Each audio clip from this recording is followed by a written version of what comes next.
Arsenal. The Gunners spent nearly 2 decades chasing the ghost of the 2003 to 2004 Invincibles.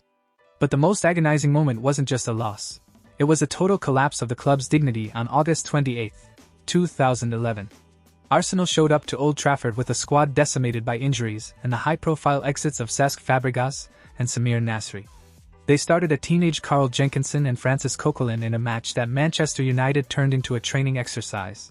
Wayne Rooney scored a hat-trick, including 2 free kicks that felt like he was playing against the youth team. Ashley Young was curling shots into the top corner like he was in a video game. By the time the whistle blew, the scoreboard read 8-2. It was the first time Arsenal had conceded 8 goals in a league match since 1896. Arsene Wenger looked like a man watching his life's work burn down in real time. The away fans were in tears, and the club was forced to offer to pay for the travel costs of every supporter who attended. It wasn't just a defeat, it was a declaration that the era of Arsenal being a superpower was officially over. Even today, United fans only have to hold up 8 fingers to bring all that trauma back to the surface. Aston Villa. If you want to talk about a slow-motion car crash, you have to look at Villa's 2015 to 2016 campaign. This is a founding member of the Football League, a European Cup winner, and they spent an entire season acting like they'd never seen a football before. The pain peaked on Valentine's Day 2016. Liverpool came to Villa Park and put 6 goals past them without a single reply. It was the club's worst home defeat in 81 years. The fans started leaving after the 4th goal went in. Joleon Lescott then managed to make it worse by tweeting a picture of a luxury Mercedes an hour after the match, later claiming it went off in his pocket. That car became the symbol of a squad that was completely detached from the fans' suffering. Villa finished the season with just 17 points, having won only 3 games all year. They were bottom by November and never looked like escaping. It took 3 years in the championship to wash that stench off the club, but that 6-0 Valentine's Day massacre remains the ultimate, rock-bottom, moment for the Villa faithful. Bournemouth. August 27, 2022. Anfield. Bournemouth had worked so hard to get back into the Premier League, only to be fed to the Lions. Liverpool were coming off a slow start to the season and decided to take all their frustration out on the Cherries. It finished 9-0. It was a result so brutal it felt like a glitch in the simulation. Luis Diaz and Roberto Firmino were scoring at will, and Bournemouth's players looked like they wanted the ground to swallow them whole. Scott Parker, the manager at the time, gave a post-match interview that sounded like a funeral oration, essentially telling the board that the squad wasn't good enough to be there. He was sacked 3 days later. For a club that prides itself on being the ultimate underdog, that afternoon at Anfield was a humiliating reminder that in the Premier League, the gap between the haves and the have-nots isn't just a gap, it's an abyss. Brentford. The Bees have a unique kind of pain, the pain of the almost. Before they finally broke through to the Premier League in 2021, they were the masters of the playoff collapse. The worst came in the 2019 to 2020 season.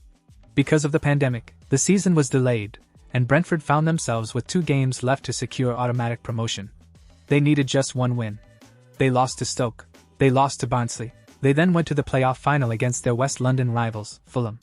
In a ghost town Wembley, Joe Bryan scored a 40-yard free kick in extra time because the Brentford keeper, David Raya, was caught cheating on his positioning. Fulham won 2-1. Brentford fans had to watch their rivals celebrate in their backyard while knowing they had thrown away the best chance in the club's history. It was a decade of near misses condensed into one night of pure agony. Brighton and Hove Albion.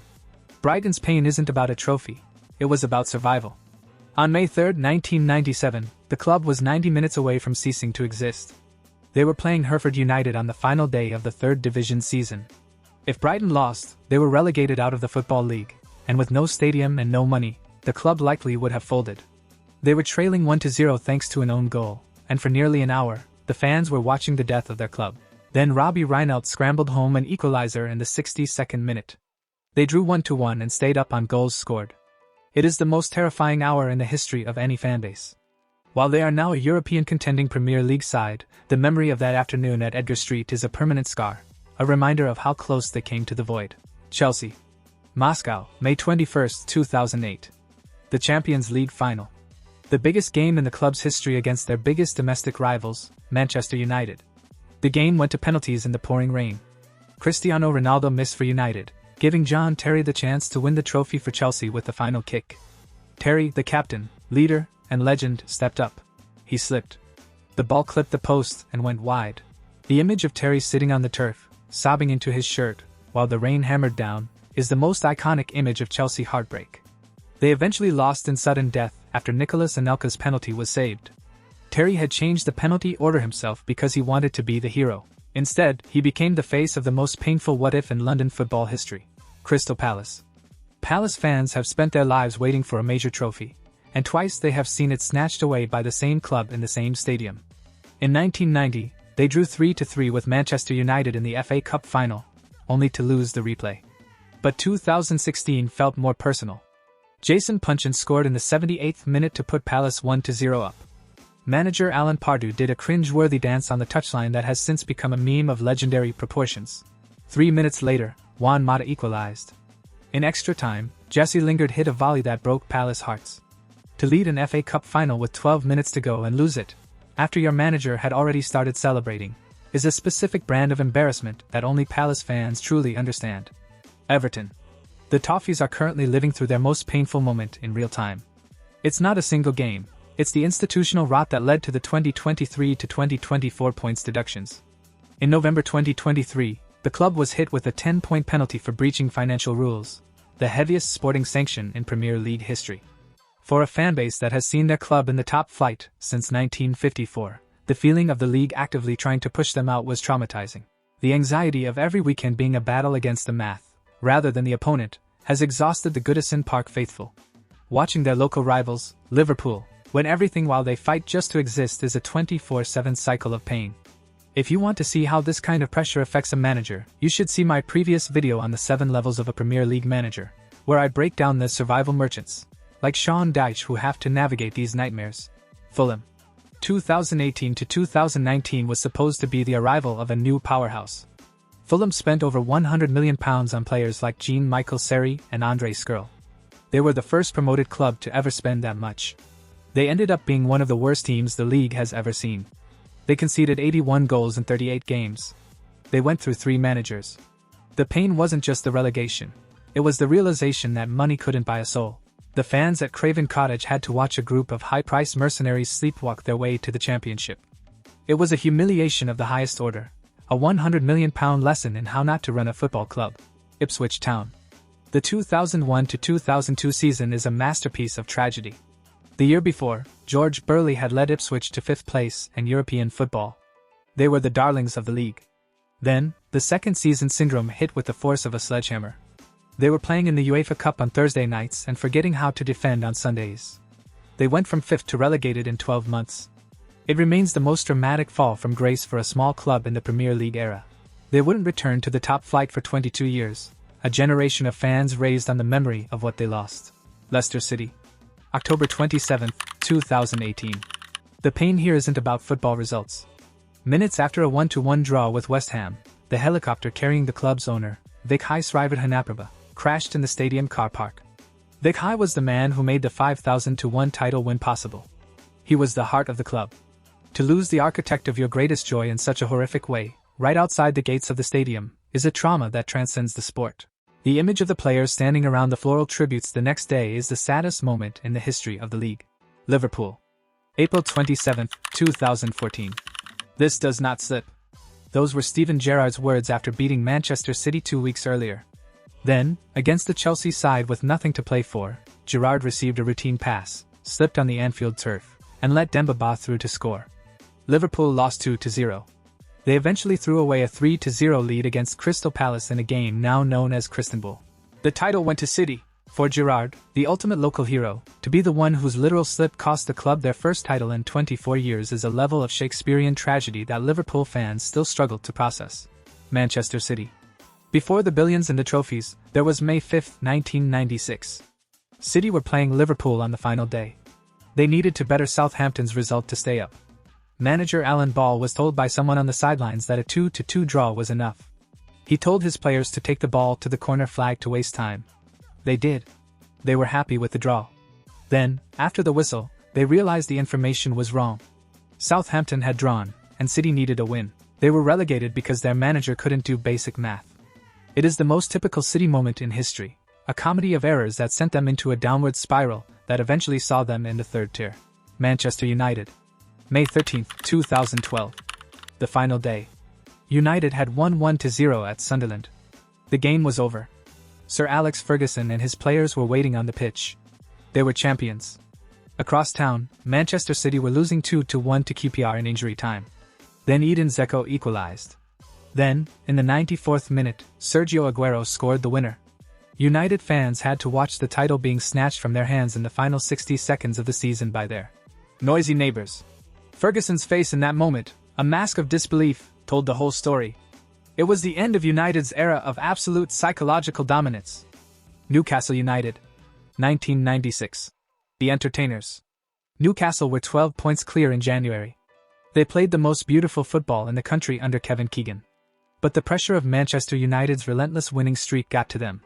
The collapse culminated in Keegan's "I would love it" rant on live TV, where he practically vibrated with rage at Alex Ferguson. They finished second.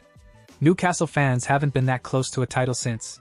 For a city that lives and breathes football, the 1996 collapse isn't just a sporting memory, it's a piece of local folklore about the one that got away. Nottingham Forest. Forest fans spent 23 years in the wilderness. Between 1999 and 2022, they were the forgotten giants. The most painful moment was the 2003 playoff semi-final against Sheffield United. They were 2-0 up in the second leg, cruising to the final. They ended up losing 4-3 in extra time. That loss broke the club. They were relegated to the third tier shortly after. For two-time European Cup winners to be playing at grounds like Yeovil Town was a daily humiliation that lasted over 2 decades. Southampton. The 9-0 club. Most fans never see their team concede 9. Southampton fans saw it twice in 2 years. Once against Leicester at home in the rain in 2019, and once against Manchester United in 2021. The Leicester game was worse. It was a Friday night, at home, and the fans had to sit through a record-breaking slaughter. To have that happen once is a fluke. To have it happen twice suggests a recurring nightmare in the club's DNA. Tottenham Hotspur. May 2, 2016. The Battle of the Bridge. Spurs had to beat Chelsea to keep the title race with Leicester alive. They were 2-0 up. They were cruising. Then the Spursy nature took over. Gary Cahill scored, then Eden Hazard curled in an equalizer. Spurs lost their minds. They picked up a record 9 yellow cards. Moussa Dembele tried to gouge Diego Costa's eye. They were fighting in the tunnel. They didn't just lose the title. They lost their composure and their dignity. To finish third in a 2-horse race, eventually falling behind Arsenal on the final day, was the ultimate Spurs experience. West Ham United. May 13, 2006. The FA Cup Final. West Ham were 3-2 up against Liverpool in the 91st minute. The trophy was there. Then the stadium announcer asked for 4 minutes of injury time. Steven Gerrard, suffering from cramps, hit a 35-yard volley that moved like a missile into the bottom corner. West Ham lost on penalties. They were seconds away from their first major trophy in 26 years. To be beaten by a shot that probably only one man in the world could make, in the final minute, is a scar that still hasn't healed for the East End faithful. Wolverhampton Wanderers. Wolves are currently enduring a historic nightmare in the 2025-26 season. They went 19 games without a win to start the campaign, the longest winless start in the history of the Premier League. The pain reached a fever pitch on Boxing Day 2025, when they lost 4-0 at home to a struggling Leicester side. The fans turned on the board, the manager looked lost, and the club seemed destined to break Derby County's record for the lowest points total ever. Even though they finally found a win against West Ham in January, the damage to the fanbase's psyche is done. It's the feeling of a club that has forgotten how to win. Pain is the one thing that connects every fan in the league. It doesn't matter if you're chasing titles or avoiding the drop. Eventually, football will find a way to break your heart. Thank you for watching. If you enjoyed this, leave a like, comment your thoughts, and subscribe cause I'll be posting frequently here. If you want to see more about the people who have to pick up the pieces after these disasters, check out my video on every Premier League story Too Dark for Sky Sport, where I look at the legal and personal fallout of some of these collapses.